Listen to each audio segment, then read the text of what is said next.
ek is nou so, wat vir jaar is ek 30 jaar op die plaas.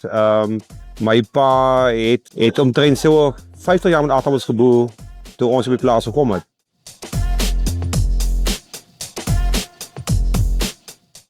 Die insetkoste speel 'n baie groot rol in ons bedryf op hierdie stadium. Klimaatsverandering, soos ek gesê het, dit is die volgende uitdaging.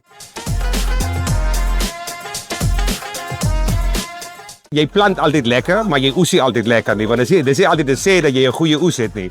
So, maar as jy 'n goeie oes het, dan is dit ook lekker, maar die plant van aardappels en die grootmaak daarvan is die lekkerste. Die verbruiker moet weet dat ons as boere doen absoluut die beste van ons vermoëns om hy produk so skoon en so veilig as moontlik te produseer.